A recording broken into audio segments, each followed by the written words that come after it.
Graduates association की ये press conference आज इंजीनियरिंग कैडर्स के इश्यूज को लेके और पावर डिपार्टमेंट इन जनरल के एम्प्लॉइज के इश्यूज को लेके रखी गई है। जैसा कि आप जानते हैं, दिसंबर 2021 में 4 दिन की हड़ताल के बाद गवर्नमेंट ने एक एग्रीमेंट साइन किया जिसमें आपने 4 पॉइंट एजेंडे रखा था।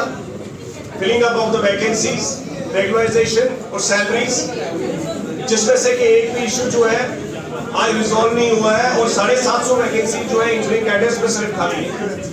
और आप समझ सकते हैं इस टाइम पे एडिशनल चार्ज का सिस्टम इतना ज्यादा ओवरबर्डन कर दिया है कि हर एक एक्सेंट के पास 2 से 3 चार्ज हो गए। जम्मू के एक्सेंट ट्रेवल कर रहे हैं विजयपुर आधे दिन के लिए, उधमपुर के एक्सेंट जम्मू आ रहे हैं, जम्मू के ट्रेवल कर रहे हैं पुंछ में। इतना ज्यादा क्योस है कि 62 पोस्टें जो है एक्सेंस की खाली है आउट ऑफ 120। सिमिलरली 150 पोस्टें असिस्टेंट एग्जीक्यूटिव इंजीनियर्स की हैं, जहां पे कंज्यूमर अप्रोच करता है एसडीओस की, वहां पे कंज्यूमर्स अप्रोच कर रहे हैं, लेकिन कहीं ना कहीं एडवोकेटिज्म इतना ज्यादा है कि इस टाइम एडिशनल चार्ज इतना ज्यादा प्रिवेल कर रहा है कि जो रेगुलर वैकेंसीज को फिलअप करने का प्रोसेस है वो टोटली स्टॉप कर दिया गया है।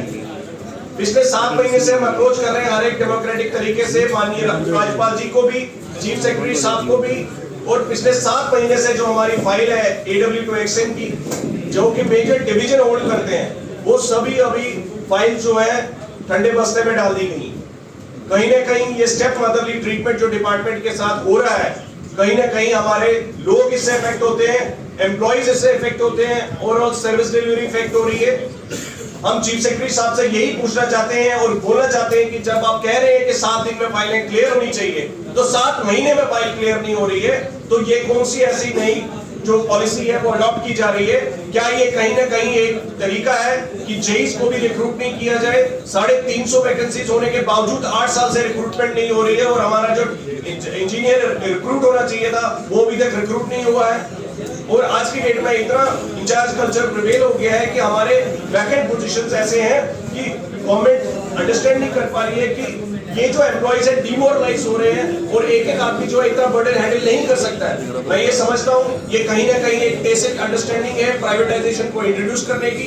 अगर हम आज नहीं बोलेंगे तो आने वाले टाइम में हमें खुद को ये कॉन्शियस क्लियर नहीं होगी कि हमें पता थी कि इस तरीके से जो स्टेप्स लिए जा रहे हैं, जहां रिक्रूटमेंट और प्रमोशन दोनों को रोका जाए और डेली वेजेस का भी कोई हल नहीं किया गया, जबकि वो कमिटेड इशू था उनका रेगुलराइजेशन। तो आज के डेट में मैं ये समझता हूँ ये जो 3 pronged स्ट्रेटजी है गवर्नमेंट की, ये कहीं ना कहीं प्राइवेटाइजेशन की ये शुरुआत है और आने वाले टाइम में प्राइवेटाइजेशन को लेके और ज्यादा स्ट्रॉन्ग स्टेप्स लिए जाएंगे। एक चीफ इंजीनियर के पास 3 चार्ज हो गए।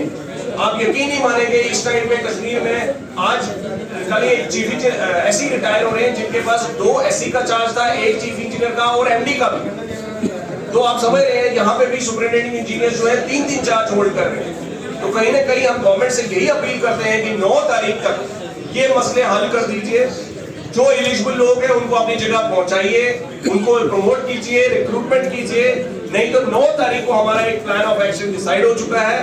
1 दिन की जो सिट इन प्रोटेस्ट और कंप्लीट वर्क एब्सटेन किया जाएगा, प्रोटेस्ट लीव रखी जाएगी। ऑलरेडी उसमें काम हो चुका है। जेके का की एपेक्स बॉडी जिसमें कि चीफ इंजीनियर से लेकर जेई तक सभी इंक्लूड होते हैं, उसने डिसीजन लिया है और हमें तमाम यूनिटी के एसोसिएशंस का सपोर्ट मिला है, चाहे वो डिप्लोमा इंजीनियर्स हो, चाहे लाइनमैन इंजीनियर हो, प्रोविंशियल पावर एम्प्लॉइज यूनियन हो, डेली वेजर्स यूनियन हो और क्लरिकल एम्प्लॉइज यूनियन हो। ये सभी एसोसिएशन जो है पूरे सपोर्ट करेंगे इस कॉल को और 1 दिन की हड़ताल पे हमारे साथ जो है सिट इन प्रोटेस्ट में बैठेगी।